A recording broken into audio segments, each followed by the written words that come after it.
Hello everyone, welcome back to my channel. तो आज मैं फिर आप लोगों के लिए एक यूज़फुल वीडियो लेकर आई हूँ। जी हाँ, किचन टिप्स की वीडियो आप लोगों के लिए लेकर आई हूँ। बहुत ही यूज़फुल होने वाली है। तो चलिए शुरू करते हैं।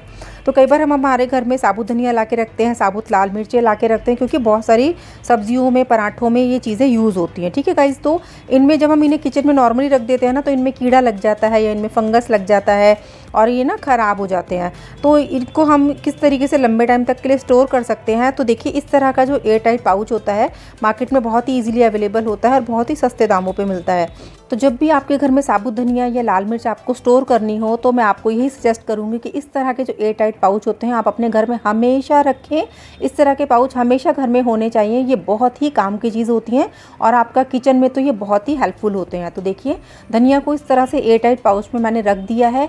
इसी तरीके से मैं लाल मिर्चों को भी एयर टाइट पाउच में रख दूँगी और इन्हें मैं फ्रिज में रख दूँगी। फ्रिज में नॉर्मल टेम्परेचर पे रखेंगे, जैसे हम सब्जियां वगैरह रखते हैं उसी तरीके से इनको भी रख देंगे। तो इनकी शेल्फ़ लाइफ ना काफ़ी बढ़ जाती है। नॉर्मली जब हम इन्हें रखते हैं ना, तो कई बार इनमें ब्राउन कलर का या ब्लैक कलर का कीड़ा लग जाता है और ये बहुत जल्दी ख़राब हो जाती हैं। तो जब हम इस तरीके से इन्हें फ्रिज में स्टोर करते हैं, एक तो इनकी शेल्फ़ लाइफ बढ़ जाती है, दूसरा ख़राब होने से बच जाते हैं।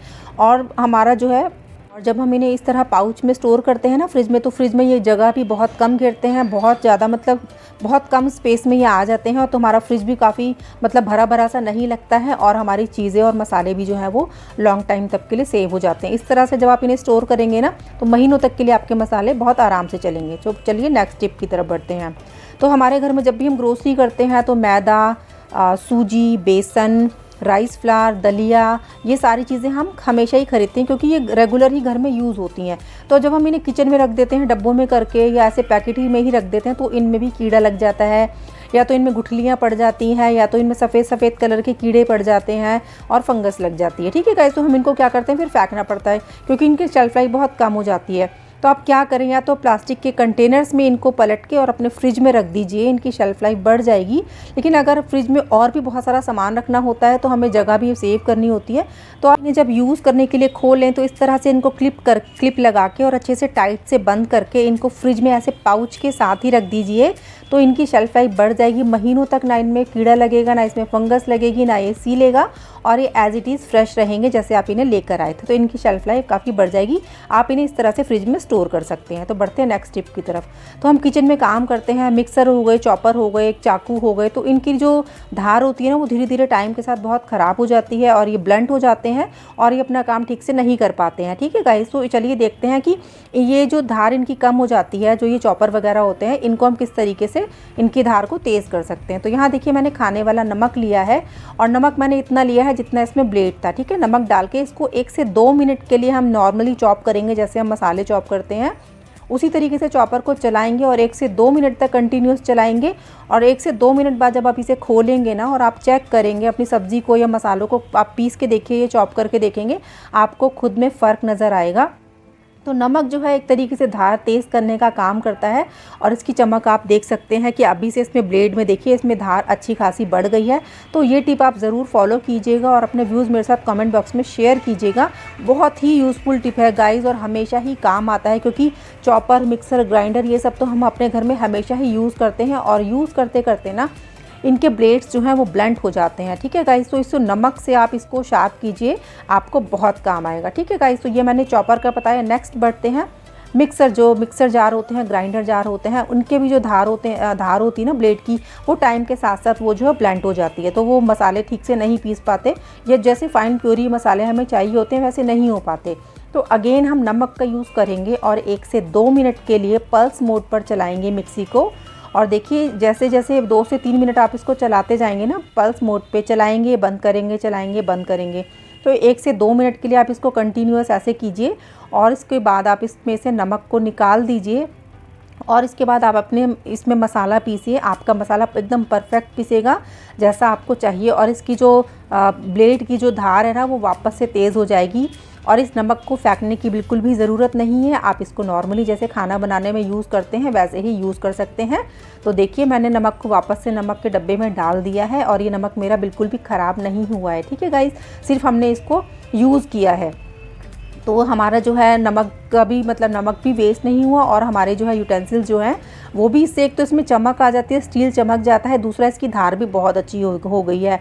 तो अब इसको धो के, और जब भी आप मतलब ये यूज़ करेंगे ना, अपना जार धोइए और इसमें मसाला पीसिए और इसको यूज़ कीजिए, आपको बहुत अच्छा रिजल्ट मिलेगा। तो इसी तरीके से किचन में जो है सीज़र भी यूज़ होती हैं, पैकेट्स वगैरह काटने के काम आती हैं, फॉइल वगैरह काटने के काम आती हैं, और धनिया काटना होता है, पुदीना काटना होता है, हरा प्याज काटना होता है, मतलब बहुत सारी चीज़ों में काम आती है कैंची। तो इसकी भी जो धार है वो ब्लंट हो जाती है, तो ये ठीक से काम नहीं करता। तो हम क्या करेंगे, नमक का डब्बा लेंगे, और नमक के डब्बे में जिस तरीके से आप कैंची चलाते हैं कुछ काटने के लिए ना, 1 से 2 मिनट के लिए आप सेम उसी तरीके से कैंची चलाइए। आप देख सकते हैं वीडियो में मैं कैसे करके दिखा रही हूँ। तो सेम इसी तरीके से आपको कैंची चलानी है, और 1 से 2 मिनट के लिए चलाएंगे ना, आपकी कैंची की धार वापस से तेज़ हो जाएगी, और आप इससे कुछ भी कट करेंगे ना तो वो बहुत अच्छा कट होगा। तो बहुत ही यूज़फुल टिप है गाइज़, इसको आप अपनी कैंची को तेज़ करने के लिए यूज़ कर सकते हैं, आपको बहुत अच्छा इसका रिज़ल्ट मिलेगा, और नमक भी हमारा ख़राब नहीं होता। और हमारे जो किचन के जो ऐसे धारदार जो चीज़ें होती हैं ना, जैसे मिक्सर हो गया, जार हो गया, मिक्सर का जार हो गया, चॉपर हो गया, कैंची हो गई, ये चीज़ें बहुत ही अच्छी इसमें धार लग जाती है। ठीक है गाइस, तो इसको ज़रूर टिप को यूज़ कीजिएगा। पढ़ते हैं नेक्स्ट टिप की तरफ। तो यहाँ है मक्के का आटा मैंने लिया है, क्योंकि सर्दियाँ हैं, हर घर में मक्के का आटा आता है, क्योंकि साग वगैरह बनता रहता है, साग के साथ हम मक्के की रोटी खाते हैं। मक्के के आटे की शेल्फ़ लाइफ तो बहुत ही कम होती है, बहुत ही जल्दी ये कड़वा हो जाता है, बहुत जल्दी इस पर कीड़ा लग जाता है, और बहुत जल्दी इसमें फंगस लग जाती है, गुठलियाँ सी पड़ जाती हैं। तो हम इसको क्या करेंगे, या तो आप इसको इसी तरीके से स्टोर कर सकते हैं पॉलीथीन में, इसको इसको टाइट से बांध दीजिए, इसमें बिल्कुल भी एयर नहीं होनी चाहिए। और इस तरह के जो क्लिप है ना, मार्केट में इजीली अवेलेबल होते हैं, ऑनलाइन भी मिलते हैं, लिंक मैं डिस्क्रिप्शन बॉक्स में दे दूँगी, आप लोग चेक कर सकते हैं और मंगा सकते हैं। इस तरीके से इसको अच्छे से मरोड़ के और गांठ लगा के मैंने इसमें क्लिप लगा दिया है। इसको आप फ्रीज़र में रखिएगा, फ्रिज में नहीं, फ्रीज़र में रखिएगा, और आपका मक्के का आटा महीनों के लिए सेव हो जाएगा। जब चाहे आप इसको यूज़ कर सकते हैं, ना ये कड़वा पड़ेगा, ना ही ये इसमें गुठलियाँ पड़ेंगी, ना ही ये सीलेगा, ना ही इसमें कीड़ा लगेगा। और अगर आप चाहें तो इस तरह के फ्रीज़र से बाउल में भी आटे को पलट के फ्रीज़र में स्टोर कर सकते हैं। बढ़ते हैं नेक्स्ट टिप की तरफ। तो यहाँ मैंने लिया है लौंग और इलायची, हमारे घर में हमेशा ही होती है, खाने में भी डलती है, चाय में भी यूज़ होती है। तो हम लोग क्या करते हैं, हम लोग इलायची और उसको लौंगों को छांट लेते हैं, और उसमें से जो देखिए इस तरह के जो छिलके, कई बार हम लोग छिलके काम नहीं आते, क्योंकि मोस्टली हम लोग बीजों का यूज़ करते हैं। तो हम लोग छिलकों को अलग कर लेंगे और लौंग इलायची को अलग कर लेंगे। तो जो साबुत चीज़ें होती हैं ना, वो तो हम यूज़ में ले लेते हैं, लेकिन इसके साथ कुछ छोटे छोटे से टुकड़े भी होते हैं लौंग के। तो उसको हम लोग क्या करते हैं कि साबुत लौंगे रख के, और जो छोटे छोटे टुकड़े इस तरीके के आप मेरी प्लेट में देख रहे हैं, हम उसको फेंक देते हैं। तो इसको हमें फेंकना नहीं है, क्योंकि जितने ही यूज़फुल ये लौंगे और इलायची होती है ना, उतना ही यूज़फुल, उतना ही कारगर ये जो है ना, ये इसके लौंग के टुकड़े और इलायची के टुकड़े भी होते हैं। तो इसको हम किस तरीके से यूज़ करेंगे, तो ये देखिए हमारे साबुत वाले हैं, इनको मैंने अलग कर दिया है। और ये जो जिसको हम कूड़ा समझ के फेंक देते हैं ना गाइस, ये बहुत ही काम की चीज़ है। तो इस तरीके को ना हम इस तरीके से अपनी चाय की पत्ती में इसको ऐड कर सकते हैं, इसका यूज़ भी हो जाएगा और ये फेंकने में भी नहीं आएगा। और जब आपको चाय बनानी होगी ना गाइस, तो आपको अलग से लौंग और इलायची कूटने की ज़रूरत नहीं है। आपकी चाय की पत्ती में इस लौंग और इलायची का बहुत अच्छा सा फ्लेवर हो जाएगा। तो जब भी आप चाय बनाएंगे ना, आपका टाइम सेव हो जाएगा, क्योंकि इलायची आपको कूटनी नहीं पड़ेगी, ना ही आपको लौंग कूटनी पड़ेगी। बस आपको चीनी का पत्ती का डब्बा खोलना है और चाय की पत्ती डालनी है और अपनी चाय बना लेनी है। तो ये भी बहुत यूज़फुल टिप है, और ये फेंकने से भी बच जाता है। और लौंग इलायची के टुकड़े जो हैं वो इस तरीके से आप काम में ला सकते हैं, आपकी चाय बहुत ही अच्छी बनेगी। बढ़ते हैं नेक्स्ट टिप की तरफ। तो यहाँ आजकल जैसे सर्दियाँ हैं, ताज़ी मटर आ रहे हैं, तो हम लोग क्या करते हैं, मटर छील के रख देते हैं, और वो ज़्यादा टाइम तक हम उन्हें यूज़ नहीं कर पाते, क्योंकि या तो वो पीली पड़ जाती हैं, या तो उसमें से स्प्राउट्स निकल जाते हैं, और वो ज़्यादा दिनों तक नहीं चलती। तो हम मटर को ज़्यादा दिनों के लिए कैसे स्टोर कर सकते हैं, चलिए देखते हैं। तो मैंने मटर छील के वॉश करके रख ली है, और यहाँ मैंने पानी गर्म होने रखा है। जब पानी में उबाल आने लग जाएगा, तब मैं इस पर डालूँगी 1 टीस्पून चीनी। ठीक है गाइस, तो ये 1 किलो मटर के हिसाब से मैं आपको बता रही हूँ। 1 किलो मटर में आप 1 टीस्पून चीनी डाल दीजिए, पानी उबलने लग जाए जब, और पानी उतना रखना है कि मटर उसमें डूब जाए। तो चीनी डाल दिया मैंने, पानी गर्म है, चीनी इमीडिएट घुल जाएगी। तो जैसे ही पानी में उबाल आने लग जाएगा, मैं इसमें मटर ऐड कर दूँगी। देखिए पानी में उबाल आ गया है, इसमें जो मटर मैंने धो के रखी है वो मटर हम इसमें ऐड कर देंगे। और मटर ऐड करने के बाद जैसे ही पानी में उबाल मटर के साथ उबाल आने लग जाएगा, बस घड़ी देख के 2 मिनट के लिए आप इसको बस बॉयल होने दीजिए, और 2 मिनट के बाद आप इसकी गैस बंद कर दीजिए और फिर मटर को छान लीजिए। तो गाइस इस तरीके से ना आप सालों तक, मतलब 1 से 1.5 साल के लिए आप मटर को इस तरीके से स्टोर कर सकते हैं। जैसे मदर डेयरी पे मिलती है सफल वाली मटर, तो उस तरीके की मटर बन के तैयार हो जाती है। तो आप इसे सालों के लिए स्टोर कर सकते हैं। तो बहुत ही ईजी तरीका है। तो देखिए मटर में उबाल आ चुका है और इसको बॉईल होते हुए 2 मिनट हो चुका है। मैंने गैस ऑफ कर दी है, इसको मैंने ड्रेन कर लिया है और इसको अब मैं ठंडे पानी में डाल दूँगी ताकि इसका कुकिंग प्रोसेस रुक जाए, वरना मटर अंदर से ज़्यादा गल जाएगी। ठीक है गाइस, देखिए मटर को मैंने ठंडे पानी में डाल दिया है और जब ये नॉर्मल हो जाएगी, रूम टेम्परेचर पे आ जाएगी, तो मैं इसको अगेन छान लूँगी और छानने के बाद फिर हम इसको प्रिजर्व करेंगे। तो इस तरीके से जब आप मटर को स्टोर करते हैं गाइस, 5 मिनट का काम लगता है, 5 मिनट का टाइम लगता है और आपकी मटर जो है महीनों के लिए आप इजीली स्टोर कर सकते हैं। यहाँ देखिए मटर नॉर्मल टेम्परेचर पर आ गई है, मैंने इसका पानी निकाल दिया है और मटर का कलर देखिए, चीनी डालने से ये भी होता है कि मटर का कलर चेंज नहीं होता है, वो ग्रीन की ग्रीन ही रहती है, वरना कई बार सब्ज़ी जब हम बनाते हैं ना तो मटर वो पीली पीली सी हो जाती है। तो इस तरीके से जब आप मटर को स्टोर करेंगे ना गाइस, तो ना उसमें स्प्राउट्स निकलेंगे, ना उसमें फंगस लगेगी और आप उसे लॉन्ग टाइम तक के लिए स्टोर कर सकते हैं और मटर आपकी हरी की हरी रहेगी। तो इस तरह के एयर टाइट पाउच जो हैं मैं आपको सजेस्ट करूंगी अपने किचन में हमेशा रखिए। बहुत काम की चीज़ है, हर तरीके से ये बहुत ही यूज़फुल होते हैं और बहुत ही सस्ते दामों पे मिलते हैं। तो जितनी भी मटर आपकी फैमिली में एक बार की सब्ज़ी में लगती है ना गाइस, उतनी मटर आप पाउच बनाइए और उसकी एक्स्ट्रा एयर निकाल के आप उसे इस तरीके से देखिए पाउच में करके स्टोर कर सकते हैं। तो जब भी आप खाना बनाएंगे, आपको मटर को गलाने के लिए घंटों नहीं लगाने हैं, बस आपको मसाला भूनना है और आपकी जो मटर है वो पहले से पकी हुई है, बस सब्ज़ी में डालिए और मिनटों में अपना खाना बना लीजिए। और ना ही आपको मटर छीलने की ज़रूरत है, ना ही धोने की ज़रूरत है, ना ही उसको घंटों पकाने की ज़रूरत है। ठीक है गाइस, तो जितनी भी आपकी फैमिली में जितनी मटर लगती है उस हिसाब से आप एक एक पाउच बनाइए और इस तरीके से उसको स्टोर कर लीजिए। तो यहाँ देखिए मैंने इस तरीके से 2 पाउच बना लिए हैं और अच्छे से इनकी एयर निकाल दी है। मैं इनको फ्रीज़र में स्टोर कर दूँगी और जब भी मुझे ज़रूरत होगी मैं इनको निकालूँगी और फटाफट से अपना खाना तैयार कर लूँगी, क्योंकि मुझे पता है मुझे कोई एक्स्ट्रा एफर्ट नहीं लगाना है और मुझे मटर जो है मेरी वो हमेशा हरी की हरी रहेगी और मीठी की मीठी रहेगी। तो चलिए दूसरे तरीके से आपको मटर स्टोर करना बताती हूँ। इस मटर को स्टोर करने के लिए मैंने कच्ची मटर ली है, इसको अच्छे से वॉश कर लिया है और अगेन मैं इसको इस तरह के एयर टाइट पाउच में डाल दूंगी। इस तरह से जब हम मटर को स्टोर करते हैं ना तो गाइस 15 दिन से 1 महीने के अंदर आप इस मटर को यूज़ कर सकते हैं। हरी की हरी रहती है, ना वो पीली होती है, ना ही इसमें स्प्राउट्स निकलते हैं। तो ये मैंने आपको 2 तरीके से बताया, एक कच्ची मटर स्टोर करना बता रही हूँ और एक मैंने बताया है मटर को उबाल के किस तरीके से आप महीनों मतलब सालों के लिए स्टोर कर सकते हैं। तो देखिए मैंने अपनी फैमिली के हिसाब से यहाँ पे मटर के पाउच को तैयार कर लिया है। ये कच्ची मटर है, इसको मैंने पाउच में डाल दिया है और इसको मैं इस तरीके से सील करके इसको मैं फ्रीज़र में रख दूँगी और जब भी मुझे ज़रूरत होगी, चाहे मुझे कच्ची मटर चाहिए चाहे मुझे पकी हुई मटर चाहिए, मेरे पास दोनों तरह की मटर अवेलेबल है। कच्ची मटर को मैं 15 दिन से 1 महीने तक के अंदर स्टोर आराम से बना सकती हूँ खाना, मुझे कोई भी दिक्कत नहीं होगी। तो आप इस टिप को ज़रूर फॉलो कीजिएगा। बढ़ते हैं नेक्स्ट टिप की तरफ।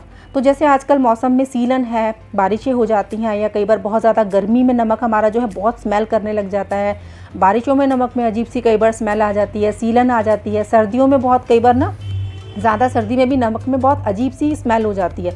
तो उसके लिए हम क्या करेंगे, नमक में हम डालेंगे 7 से 8 लौंग डाल के रख देंगे और उसको मिक्स कर देंगे। तो नमक हमेशा फ्रेश बना रहता है, इसमें कोई भी स्मेल अजीब सी जो एक स्मेल आ जाती है ना वो इससे निकल जाती है और हमारा नमक जो है हमेशा फ्रेश रहता है। तो इस टिप को आप ज़रूर फॉलो कीजिएगा।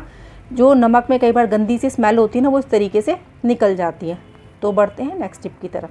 तो कई बार हम बाज़ार जाते हैं, हम नींबू इकट्ठे ले आते हैं और कुछ नींबू यूज़ हो जाते हैं, कुछ नींबू नहीं यूज़ हो पाते। तो उस नींबू को हम कैसे स्टोर करेंगे, चलिए देखते हैं। तो जब हम क्वांटिटी में नींबू ले लेते हैं, उनमें से कुछ यूज़ नहीं हो पाते, तो नींबू में ना इस तरीके से कई बार दाग आ जाता है। हालांकि नींबू सही होते हैं बट फिर भी बाहर से कहीं कहीं उनमें दाग आ जाता है क्योंकि वो यूज़ में नहीं आ पाते हैं। तो हम इन्हें महीनों तक के लिए कैसे स्टोर कर सकते हैं, तो मैंने देखिए इनको बीच में से 2-2 टुकड़ों में मैं कट कर लूँगी इस तरीके से। गाइस ये इनका ना छिलका सिर्फ थोड़ा थोड़ा ख़राब हो जाता है, अदरवाइज़ इनका छिलका भी यूज़ में आता है और छिलका किस तरीके से यूज़ में आता है वो मैं आप लोगों के साथ नेक्स्ट वीडियो में शेयर करूँगी। तो इन सभी नींबुओं को 2-2 भाग में मतलब 2-2 पार्ट में मैंने कट कर लिया है और इन सभी के मैं जो है रस वो निकाल लूँगी। अभी हम बीज के साथ ही इनका रस निकालेंगे। तो कई बार हम हाथों से जब रस निकालते हैं ना गाइस, हाथों की बैंड बच जाती है, अंगूठा दुख जाता है, क्योंकि काफ़ी सारे नींबुओं का रस निकालना भी कोई आसान काम नहीं है। तो देखिए इस तरह का जो देखिए ये होता है ना विस्कर, सबके घरों में इजीली अवेलेबल होता है। तो आप विस्कर से देखिए इस तरह से नींबू का रस बहुत ही आसानी से निकाल सकते हैं। तो ना ही आपके हाथों की बैंड बजेगी, ना ही आपका अंगूठा दुखेगा, ना ही आपकी कलाई दुखेगी, ना ही आपका हाथ दुखेगा। तो 1 सेकंड भी नहीं लगता और हमारे सारे मतलब नींबुओं का रस ना आप आराम से निकाल सकते हैं। बहुत ही ईज़िली निकल जाता है। तो ये भी एक बेस्ट टिप है नींबू का रस निकालने की, क्योंकि कई बार जब हम अचार बनाते हैं या सलाद के लिए चाहिए होता है या शिकंजी बना रहे होते हैं तो हमें नींबू का रस निचोड़ना होता है ना गाइस, हाथों की बैंड बज जाती है। आप देख सकते हैं कितने अच्छे तरीके से हमारे नींबू का रस निकल गया है।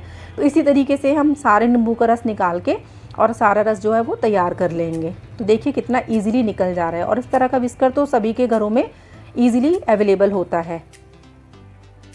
अगर आपके पास ऐसा विस्कर नहीं है तो जो खाना खाने वाला चम्मच होता है, आप उससे भी सेम तरीके से नींबू का रस निकाल सकते हैं, बहुत ही आसानी से निकल जाता है। तो देखिए हमने इस तरीके से सारे नींबू का रस निकाल लिया है और इसको मैंने छन्नी से छान लिया है ताकि इसके बीज वगैरह निकल जाए। तो अब हम इसे लंबे टाइम तक के लिए स्टोर कर रहे हैं। तो मैंने यहाँ पे लिया है सिलिकॉन मोल्ड। अगर आपके पास सिलिकॉन मोल्ड ना हो तो जो बर्फ़ जमाने वाली ट्रे होती है आप उसमें भी इनको सेट कर सकते हैं। तो देखिए एक एक चम्मच के हिसाब से मैं इसमें नींबू का रस डाल दूँगी और इसको फ्रीज़र में सेट होने के लिए रख दूँगी। तो गाइज़ इस तरह से जब हम नींबू का रस प्रिज़र्व कर लेते हैं ना, तो आप इन्हें 6 महीने से लेके साल भर तक के लिए आप इसको स्टोर कर सकते हैं और जब आपका दिल करे आप इसे यूज़ कर सकते हैं, बिल्कुल भी ख़राब नहीं होता है। तो इनमें से बेस्ट टिप आपको कौन सी लगी मुझे ज़रूर बताइएगा। ये देखिए गाइज़ यहाँ पे मैंने नींबू का रस सारा इसमें डाल लिया है और जो भी एक्स्ट्रा है उसको क्लीन करके मैं इसको फ्रीज़र में रख दूँगी सेट होने के लिए। और जब ये सेट हो जाएगा, देखिए यहाँ पे बहुत अच्छे तरीके से सेट हो चुका है। और इस तरीके का मैंने एयर टाइट पाउच लिया है। देखिए कितना सुंदर लग रहा है देखने में। जब आप शिकंजी बनाएंगे तो आपको कुछ नहीं करना, बस चीनी का शरबत बनाइए, उसमें थोड़ा सा चाट मसाला और काला नमक डालिए और नींबू का ये एक क्यूब डाल दीजिए और हार्ट शेप का है। तो देखिए देखने में आपकी शिकंजी कितनी टेस्टी तो होगी, सुंदर भी कितनी लगेगी। यहाँ हमारे नींबू के जो क्यूब्स हैं वो बनके तैयार हैं। इन्हें फ्रीज़र में स्टोर कर लीजिए, जितनी आपको ज़रूरत हो उतना निकाल के आप यूज़ कीजिए। ये देखिए अगेन इसकी एयर निकाल के मैं इसको फ्रीज़र में रख दूँगी सेट होने, मतलब रख दूँगी, जब भी मुझे ज़रूरत होगी मैं उसको निकाल लूँगी और यूज़ कर लूँगी। तो देखिए है ना कितनी ईजी टिप। और नींबू के छिलकों का यूज़ हम किस तरीके से करेंगे वो मैं आप लोगों के साथ नेक्स्ट वीडियो में ज़रूर शेयर करूँगी। तो चलिए बढ़ते हैं नेक्स्ट टिप की तरफ। तो सर्दियां हैं, हम लोगों को सभी को अदरक वाली चाय बहुत पसंद होती है और अब चाय के सिवा अदरक सब्जियों में भी यूज़ होती है और भी बहुत सारी चीज़ों में यूज़ होती है। तो हम लोग यूजुअली क्या करते हैं, अदरक को छीलते हैं और यूज़ करते हैं, लेकिन अदरक का छिलका हम लोग फेंक देते हैं। तो अदरक के छिलकों को भी हम किस तरीके से यूज़ कर सकते हैं वो टिप मैं आप लोगों के साथ शेयर कर रही हूँ। तो यहाँ मैंने अदरक को खूब अच्छे से वॉश कर लिया था ताकि अदरक में कोई गंदगी या मिट्टी ना रहे। तो जब भी आप अदरक के छिलकों का यूज़ करें इस बात का ध्यान रखें, अदरक को बहुत अच्छे तरीके से धो लीजिए और सुखा लीजिए। उसके बाद अदरक को छील लेंगे। तो अदरक को छीलने के लिए या तो आप चम्मच का यूज़ कर सकते हैं, यहाँ मैं चाकू की बैक साइड का यूज़ कर रही हूँ, उससे भी अदरक बहुत अच्छी छिल जाती है। ठीक है गाइस, ये देखिए तो चाकू की बैक साइड से मैं इसको छील रही हूँ, बहुत अच्छे से ये छिल जाती है। और इसको छीलने के बाद हम इसके छिलकों को धूप में सुखा लेंगे खूब अच्छे तरीके से। जब इसके छिलके सूख जाएंगे गाइस, तो हमें उसको, मतलब आप सोच भी नहीं सकते कि अदरक के छिलकों का इतना अच्छा यूज़ हो सकता है। यहाँ मैंने अदरक को खूब अच्छे से छील लिया है और इसको मैं धूप में सुखा लूँगी खूब अच्छे से। जब ये छिलके सूख जाएंगे ना गाइस, तो आप इसको 2 तरीके से यूज़ कर सकते हैं। या तो आप इसको पीस के जिंजर पाउडर बना सकते हैं, जिसे सौंठ पाउडर भी बोलते हैं, जो बहुत काम की चीज़ है। लड्डू में भी आप उसे डाल सकते हैं। और जो इमली की या आमचूर की मीठी चटनी बनती है उसमें आप इसको यूज़ कर सकते हैं, बहुत अच्छा टेस्ट आता है। यहाँ देखिए हमारे ना अदरक के छिलके सूख के तैयार हैं। आप या तो आप इनको पाउडर बना के सौंठ पाउडर बना लीजिए, या तो लड्डुओं में यूज़ कर लीजिए, या तो आप इनको सौंठ या चटनी बनाने में यूज़ कर सकते हैं इमली या आमचूर की। या तो आप इस तरीके से जैसे मैं कर रही हूँ, चाय की पत्ती के डब्बे में मैं इन्हें डाल रही हूँ और जब भी मैं चाय बनाऊंगी तो मुझे एक्स्ट्रा से अदरक छील के कूटने की ज़रूरत नहीं है। मैं यहाँ पे मेरा काफ़ी टाइम सेव हो जाएगा, तो मुझे अदरक वाली चाय यूँ ही पीने को मिल जाएगी। और देखा ना, छोटे छोटे टिप्स एंड ट्रिक्स अपना के हम किचन में अपना कितना टाइम सेव कर सकते हैं। तो आप लोगों को इनमें से बेस्ट टिप कौन सी लगी मुझे ज़रूर बताइएगा। चैनल को सब्सक्राइब कीजिएगा, वीडियो को लाइक कीजिएगा। आप लोगों से फिर मिलूँगी, बाय बाय।